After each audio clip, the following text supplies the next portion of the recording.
Hello, welcome to Moxie Journal. My name is Calix and I'm so glad you are here with me today. I am excited to be back filming. I took a little break from filming, not from my tarot practice, but from the filming of it, and I'm got really pulled back into wanting to make more videos and tell more of my story as I watched all of the end of year responses to Chanel Days called End of Year Tarot Tag. So this is my VR end of days, excuse me, no, not end of days, end of year, let's hope, end of year Tarot Tag 2025. And I've got 12 prompts with different decks and different answers. So much fun sorting through and finding out my answers and really deciding what I wanted to say. So I can't wait to share it with you. So let's go ahead and start with the first prompt. This is a deck you loved using the most this year. And I will have to say that this is the Spirit Carrier Oracle by Illuzia. It does have this great book, and this is comes in a box. I already took it out of the box, so I was playing with it just a second ago. It's a great sort of two-part box. I've dragged this thing all over the place. I do have mine sort of divided in halvesies because I have part of the deck that I've worked with and I'm very comfortable with, and another part I'm still working on, so I kind of have it set up that way. These are the backs. I don't know if my camera is focusing. It's being a little bit weird. But these are photographs. And it is an oracle deck, so I have a keyword down here at the bottom with plenty of more information in the guidebook.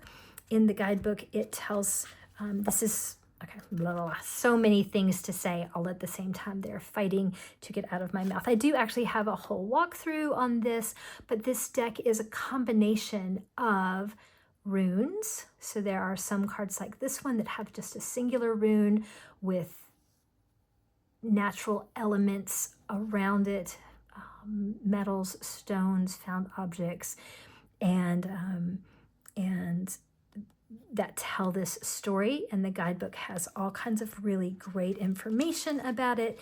It will talk about the name of the rune, what it signals, and how it's connected. Gives you some things to think about, to what it might be linked to. She's got crystals and metals to work with down below. Some of the cards, like this one, don't have a rune. So it's a non-rune card, but she still has a write-up about it. I think I said this deck is by Illuzia. And I do have a walkthrough of this deck talking about more of it. I just love it. This is the first edition. She now has a second edition. And if you have the first edition, you may or may not know this, but if you don't, go onto her website. I'll link it in the show notes. There are 5 new cards for this edition. They come with the second edition. So if you have the second edition, you've already got them. And I just love these. I love these for learning the runes. I love the imagery. I just think these layers of meaning of crystal, the energy, it just comes through. And I really appreciate the way in the guidebook she asks you to look and make your own connections and to think about what the spread says when you lay them out, how the cards interact, how the items and elements in each sort of vignette, how they interact. Look at that. Look at those old key, new door. What does that title mean to you, right? Because it is about the meaning. She has meaning. She has some good pieces for, I love this one, spiraling thoughts. And with most interpretive divination systems, right? One keyword, one theme can have both light aspects and shadowed aspects. So she invites you to really connect to this deck and these images and these energies in a way that it's not prescriptive, it's invitational, and I just love it. So, all right, so that is the deck I have enjoyed working with the most this year. Thank you, Illuzia, for this gorgeous deck. The next prompt is the most recent addition, and this one is really new. I've only had it a very short time. It's the Oracle of the Living Spell, and this is the book.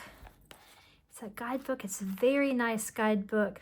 It's got the name of the card, it's got keywords, it's got a message, and it has these great reflection questions. I'm a journaler, that is my thing, so I love these. And then it has a charm for each one. This deck is, oh, look, it comes in this really cute bag. This is like the card back with this little witchy hat and this sort of, I don't know, harvest moon type golden moon energy. There's a blessing here, which I think is wonderful. And this was created by Sarah, who is our Cedar Moon Witch.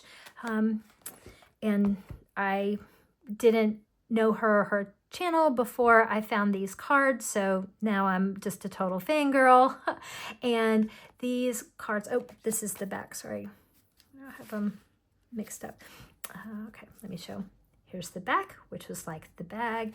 They're beautiful, slippy. They've got, I don't know if the camera's going to show this, like the linen finish. They're soft. They are really easy to shuffle. They're a little big for my hands, but just a little bit. And they shuffle really easily. Probably even somebody who's a better shuffler would have a better time with them. Oh, I love the way they feel. And I love that this edging, it's a little sparkly. You know, it's gilded, but it's not just, it's a little glittery, but it's not rough. It doesn't feel like it's going to cut you or snag you. It's really nice and soft. And then the cards have a title, and then they have some keywords here. And as I showed you in the guidebook, she's got some beautiful reflections and some deeper meanings, but you could totally just go with the card. And I love the images. This is apparently Sarah is the model for these. I love her witchy hat, and I love that it's personal, that she's used herself in this deck, but also, so yeah, it's a specific witch, but it's such an invitational energy coming through this deck, the becoming, wholeness and evolution, the nest. Is it potential, nurturing, divine timing, right? So there's, and the colors are just gorgeous. It's soft. It's a little bit of a soft edge, but it doesn't ever seem out of focus. So I think the pictures are really clear and gentle. My camera may not be doing it. I think it's auto-focusing in a way it didn't used to. So I'm using my phone, and so sometimes the updates change some of the features and I'm not caught up. I love this one. This is the mundane, the ordinary, but then you've got the magic, the glitter dust, the moonshine trailing you, the soul fire. I just think these are wonderful. This is the newest addition to my collection, and I can't wait to get to use it more in the upcoming year. It is going to be part of my witchy practice, my spiritual process. I don't know exactly how it's going to fit in, but I know that I'm called to work with it in a magical way, as opposed to just purely reflective or one of the other niches I have in my practice. So that's exciting. All right. Well, it's exciting for me. I hope it's exciting for you. Prompt number 3 is a deck that isn't your usual style, but you're vibing with it. I don't have a lot of decks that aren't my style. I don't have a particularly one narrow defined style either, so maybe that's it. I love art and story, and I love different visions, but this is a deck. Now, this is definitely not a new deck. I think this deck came out like 12 years ago. This is the Isis Oracle by Alana Fairchild. It's not my usual style because it's very people-y, and it's very pretty people. It's kind of pretty, I don't know, a little Hollywood starlet type of look. And I did have some reservations about this deck. I've seen it around. I don't know. My mind is changing as I've started to work with this. And I was a little resistant. I don't do a lot of specific deity work in pantheons that I don't have a super deep connection to. Now, I have always been drawn to Egyptian mythology. I have read and studied some from a sort of academic place. I have mentioned on the channel before that my grandfather was a mythology professor. So we always had mythology books from all over the world. Like, that was my gift. Like, I didn't grow up in a house that read the Bible. I mean, I have since studied some biblical things, but in my household, I had Celtic mythology books and Book of the Dead, Book of Thoth, and Book of, the Norse mythology, and the all kinds of things from all over the place. Greek mythology for sure, right? I actually didn't, for a really long time, I didn't know other people didn't grow up knowing the Greek gods and goddesses. I thought that was sort of normal. Anyway, so while I have been adjacent, I don't have anybody in my family that is Egyptian. And I don't, I loved shows about the ancient pyramids when I was a kid. And I'm going to date myself here, but oh my goodness, there was a show called Isis on Saturday mornings. And I wanted to be able to do what she did. Oh, zephyr winds, which blow on high, lift me now so I can fly. Isis, Isis, Isis. I just thought that was so cool. So that's sort of where I came from. That is where I was worried that maybe I'm coming to it as a white woman, right? Whitewash cards. I want to be aware of cultural misappropriation. I think there is a way to study and engage with cultures and other pantheons that maybe you're not necessarily born, blood in this specific iteration of being into, but I just wasn't sure about this deck. Oh, I could have been showing cards this whole time. Sorry. And also, these are really beautiful cards, and sometimes I don't relate to cards where they're just beautiful, flawless people. But I have seen this deck around. I have watched some creators that I really respect. There is a beautiful creator who is a devotee and expert in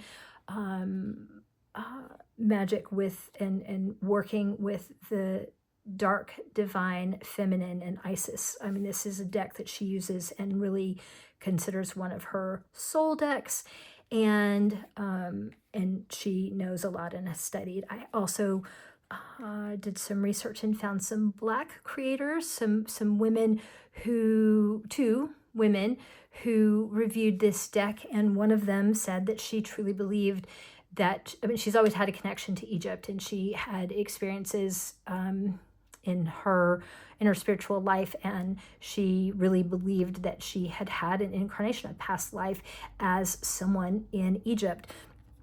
And I'm not, and she loved this deck. She reviewed this deck, felt very pulled and called to it. So what I kind of worry about in terms of whitewashing or not necessarily factual cultural representation, I don't know, but it's something I am working on examining. She didn't bother her, keep her out, or not have, this deck didn't speak to her, and that was from like 8 years ago. So I went ahead and got the book. I started reading it. I do love the write-ups. I think they are really, there is a feel of powerful love, wholeness, integrity in the cards. Again, they're a little, I don't know, I think of it as kind of like Hollywood beautiful cartoon, but that is part of it, right? Part of what we do is this fantasy, is this fantastical, draw us out of the mundane and into that spirit place. And so I am starting to really enjoy this deck. It's not my usual vibe, but the reason I went out on a limb and got it is because I am getting to fulfill a bucket list, total nerd dream of mine from 40 years ago. I'm going to Egypt in February and March, the end of February, beginning of March. I'm going to spend 2.5 weeks there. I'm going to spend a week at on the beach at Sharm el Sheikh, and then I'm going to go to Cairo. I'm going to meet up with some art friends of mine, an artist, and an artist is going to lead us, and some other friends of mine who have studied with her before, and we are going to take a trip down the Nile and do art on a boat for 5 days together. We're going to do touristy things, go to the amazing new museum in Cairo. We're going to have a tour guide who has had experience for 20 years of leading tours in Egypt. So I'm really excited about it, and I want it. Oh, I really do actually love this card. I think it is very powerful and interesting. So yeah, when I went to look for decks that could help me with that, this was one that came up for me. If you happen to have any other Egypt centric decks, Egyptian art or Egyptian mythology that you really like and recommend, I'd love to hear about that. Or if you've been to Egypt and you want to tell me some things I can't miss, that would be fantastic. I think I mentioned this guidebook, but it's really quite nice. It's got lots of information. It has some incantations in here, some ritual options. Not my usual vibe, but I'm excited about having it. So there we go. That's prompt number 2. I'll try to be a little bit less chatty about all of them. All right. That's prompt number 3. All right. Favorite deck pairing is prompt number 4. And this one's going to be easy because I don't really have one for you. I don't do pairings the way I see other people. I mean, I've done a few of them, but really haven't consistently been doing that this year. I did a little bit more of that last year, and this year everything has either been kind of working in a spread altogether where I have a couple of decks kind of chiming in. I've learned some of that from Jamie Sawyer, or I have, I'm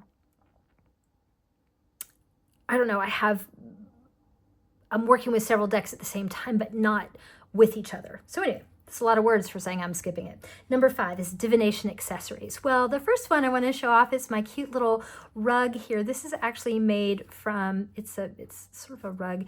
It's made on a canvas out of scraps that I did for a little rainbow quilt, little rainbow baby quilt, and these were the ones I had left over. I made it probably 15 years ago, a long time ago. I don't even know, again, how long ago. And wasn't really very big. It's just a little bit bigger than, say, a placemat, because those were all the scraps I had left over, and I just wanted to have them in something pretty rather than just stuffed away in a bag. And I think I had a book or a pamphlet or something that showed how to do this. Anyway, I pulled it out and started working with my cards, and it's been really nice. And of course, it's my colors, all of them. And so that's one of my favorite divination accessories. My other one, and you will probably not be surprised at this if you have seen my channel before. If you have, welcome back. If you haven't, thank you for being here. But these are my tarot journals, or 2 of my tarot journals. I guess I have a spell journal, although I did no spells for the past 6 months, so that one's pretty anemic right now. But this one, and I'll link a video I did this summer of working with. This is the Ritual planner. I have last year's. I don't have this year's, and I'll maybe make a video about why that is. It may change, but I love this one. So if you're at all curious about them, look them up. Ritual planner with a W. This is amazing. It's really big. It's a little bit hard to fit on camera here. I have used it a bunch. In fact, I was just going over my year ahead spread. It has great information.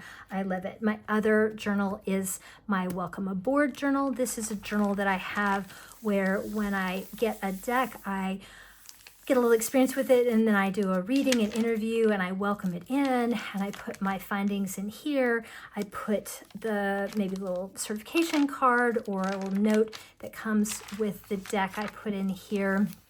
And this is just a way for me to kind of begin to to bond with the deck.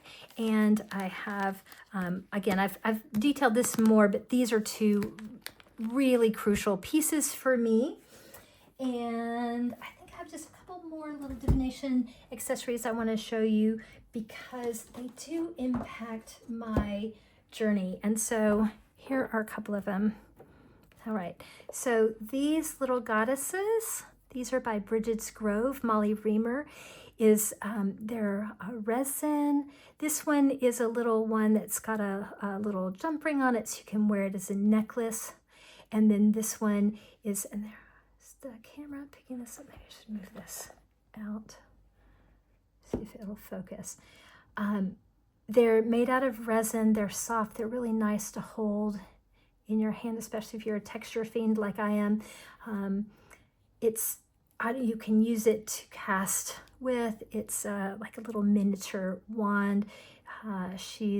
They come in all different colors, and she sometimes sits with a particular deck, or she sits right here just off of camera so that I'm seeing her, and I just love her. And I have a couple of them actually in different colors. I also really like to use essential oils. This one is frankincense because it's almost Christmas. Put a little on the back of my hands before I do a reading, and it just invites all of my senses into the practice. And then finally, this one, as I showed you, journaling is a really big thing for me. This is a book. This is just a little bookmark. This is a book by, their new name is Drea Bloom. When they published this book was before they changed their name. So this is what the original title is. But I put this sticker here because I want to be sure to give her right pronouns. And I just have to get it in my head the right way. So, but this book is wonderful. It is literally 2 pages for every single card in the tarot, 2 pages of prompts, questions, journaling ideas to dig into, to deepen your reflection, to kind of see what's going on for you with that particular card. And this has just been super juicy for me. I love it. And so those are my favorite divination accessories. It's one of my favorite prompts because I've loved seeing what you all use. All right, then prompt number 6, great card back. Oh, this was hard. There are so many decks with beautiful backs, but I picked the Song of the Grandmothers because, no surprise. Look at my colors. Again, I love all of them. I love all of them together. And this card is just a beautiful, beautiful bag. Now, this is a deck by Kara Simons. It was illustrated by Mari in the Sky, who has a new Oracle deck out. So the artist, the creator of the Gentle Tarot. And then now there is an Oracle, the first apparently of many oracles to come with the Gentle Tarot. And that Oracle is called My Friend Fire. I don't have that yet, but I do appreciate her work, and I love this deck. If you haven't seen it, I'll show just a couple of the fronts, even though the question was about the back. So you can see a little bit of the artwork, and you can see some of this energy, and you can just know a little bit more about this deck if you haven't seen it before. Again, sometimes I really am pulled to work with this deck because I want to see these backs. I do like to lay these out. I don't all on the spread, and then I flip them over. And some of that is mostly just because I think the backs are so pretty. So that's my question.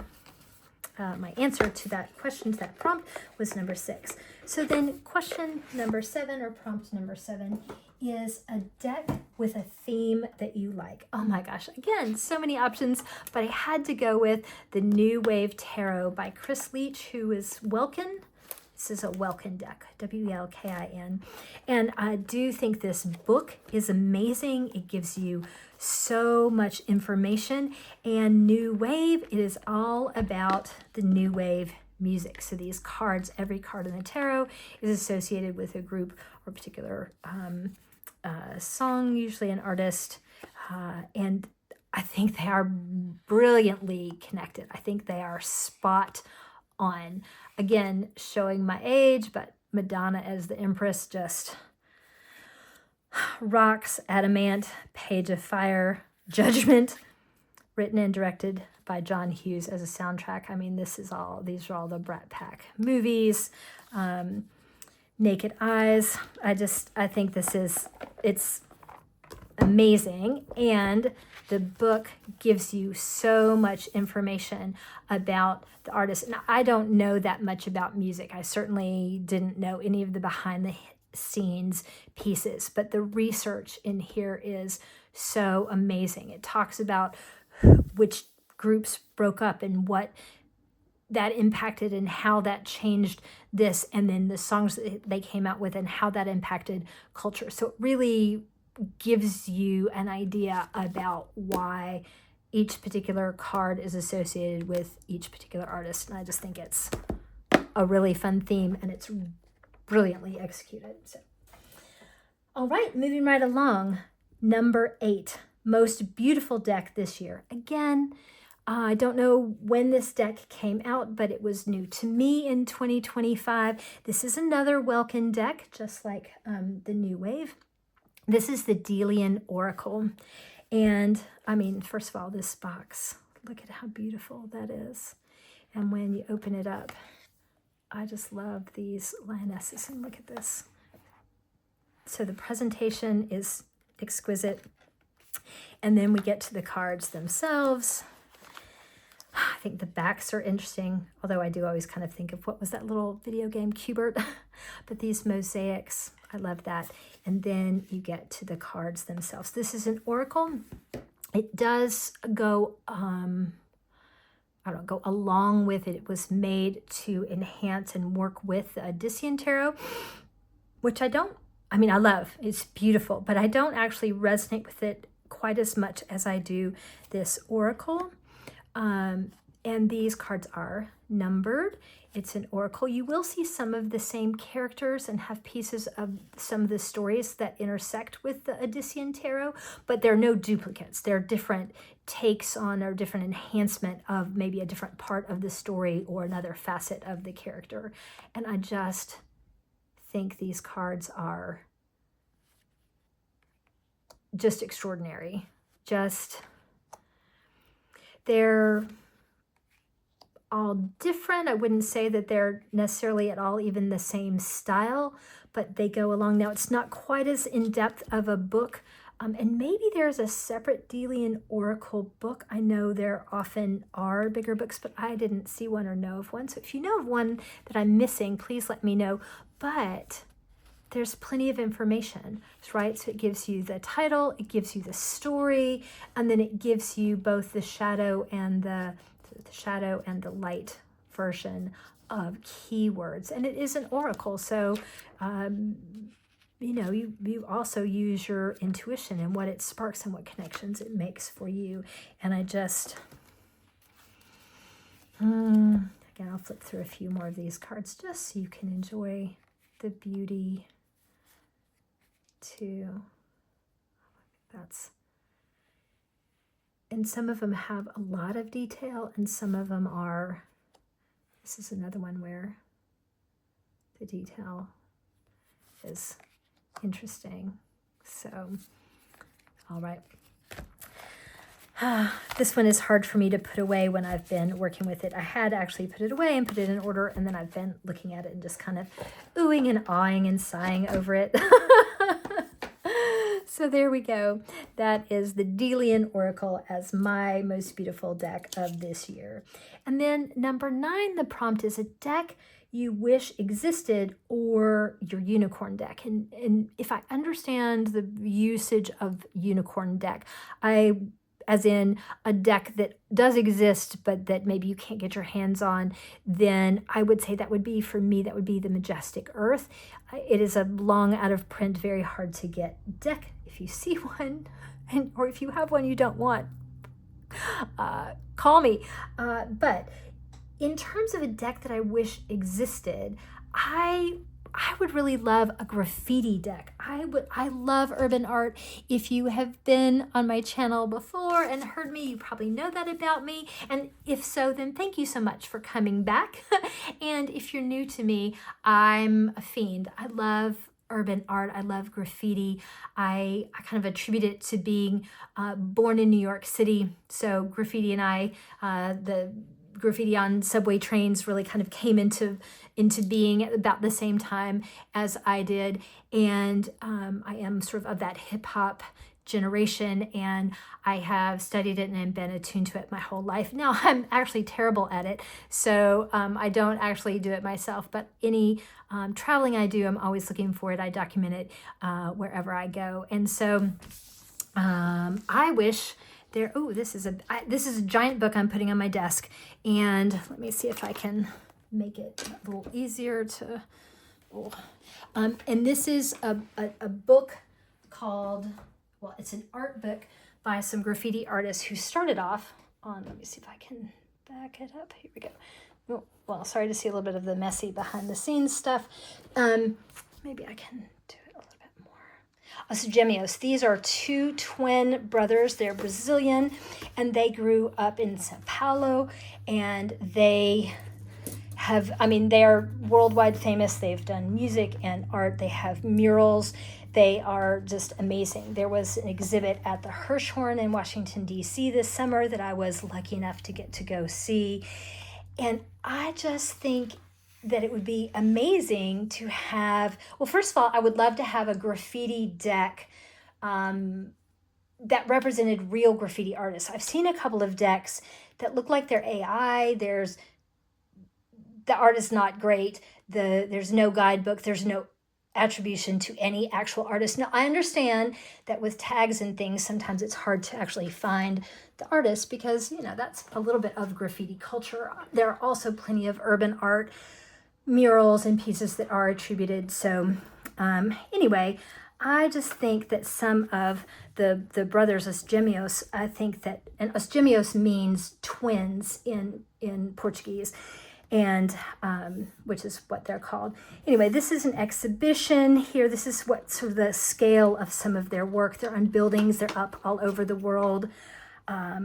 This is a attribution. This one's called, it's Osgemeos and Martha Cooper. Martha Cooper is a photographer. She's a little bit older than I am, who wrote, she's a photographer. She created a book called Subway Art, and it just is part of what disseminated graffiti. Anyway, I can put some links. If you're interested, hit me up. I'll try not to bore you, but I just think some of this art would be beautiful. Like, I just love this guy. I think he would be a great Knight of Pentacles, right? Like, look at this cow. I love this face. This could be the world. I think she's incredible. She contains all these faces, just kind of floating. She's this experience here. Now, none of this art was created to be tarot at all, but I think it could be. So I would love to see an Osgemeos deck that was created, and I love these on these buildings. I think that there are just some really cool opportunities that could be done. And again, they are world famous now. So if you're traveling and you see some of their work, admire and maybe come back and tell me about it. But I think that would be really fun. Okay, now this is like a 30-pound book. I'm gonna put it back on the floor. Do not want to put that sucker on my foot. Let me see if I can get back down here. All right, so that's a deck I wish existed, and who knows? Maybe someday I'll get to talk to them and see if they will put their art, allow it to be done in that way. All right, question number 10 or prompt number 10 says, which card sums up this year as a whole or energy you want to bring in? I think maybe this card is both. I know this year particularly has been really challenging for so many people, and I am a queer woman, I have a trans kid, I have a not very traditional lifestyle with tarot and the people in my life and the community that I stay in. And so politically and culturally, it has been a very challenging year. So there is a part I totally understand when people are talking about cards that really reflect a lot of that disillusionment or difficulty or challenge. And I appreciate that. And there was a part of me that was drawn to that, but really that doesn't sum up my whole year. And so I'm kind of answering question 10 and question 11. Oh, and I can be showing cards. So I'm going to say that for me, that it is the priestess, the high priestess, the second key in the tarot. I'm trying to get my light to be a little bit better. Is that a little bit less? This one over here is not showing up really well. Maybe I can a little bit more. The high priestess energy for me, it's both a reflection of my last year with my practice. My word of the year last year was practice. So I was really focused on developing some sustaining spiritual practices and also deepening them in and connecting them more to other elements in my life. So I feel like the high priestess has been part of that intuitive, that magic that has been kind of coming up. And I would like to have some more of that energy continue for me. The words practice and devotion, they are two energies. They are two sides of the same coin. And so last year, my word of the year was practice. This year, it's devotion. So I would like to carry this high priestess energy into the next year and continue to have my spiritual practices sustain my mundane life and have my my wisdom deepened and to really align with that archetype. So so I really appreciate that my spiritual devotional practices have, I don't know, crept around my whole life and integrated and reflected, and I'm just really grateful for it. So that is my card. And I just pulled a bunch of beautiful High Priestess cards from a bunch of different decks. I'm going to do some deep dive and some journaling. I know, surprise, surprise, Calyx journaling. All right, so that's prompts 10 and 11. And the final prompt here is to pull a card that you know, for energy for this year. And I thought I would use my beautiful, magical new, I say this one wrong, Oracle of the Living Spell. Oracle of the Living Spell. And so I'm going to shuffle beautiful cards and would love some guidance on what to look for, pay attention to, or have flow through this upcoming year. All right, the autumn. Oh, beautiful energy. I do. It's actually my favorite time of year, but I also love that it's that, for me, it's both the end and the beginning of my new year. My new year actually starts when I celebrate, starts on November 1st. So this is about release and harvest and transformation. So I think that goes very nicely as a call to kind of honor that energy throughout this year. Release and harvest and look for transformation. All right, thank you very much to my Oracle of the Living Spell. Thank you to Cedar Moon Witch for creating such a beautiful deck. And thank you to you for spending this time with me. I look forward to seeing your responses to these prompts. If you put them on a video, I'd love to see it. Or if you just want to answer some of the prompts, but you don't want to make a video, leave me something in the comments. I'm so glad to get to have you here with me again, and I look forward to the next time. Have a great rest of the day, rest of the week, rest of the year. We don't have very much of it left. All right, and Happy New Year. Goodbye.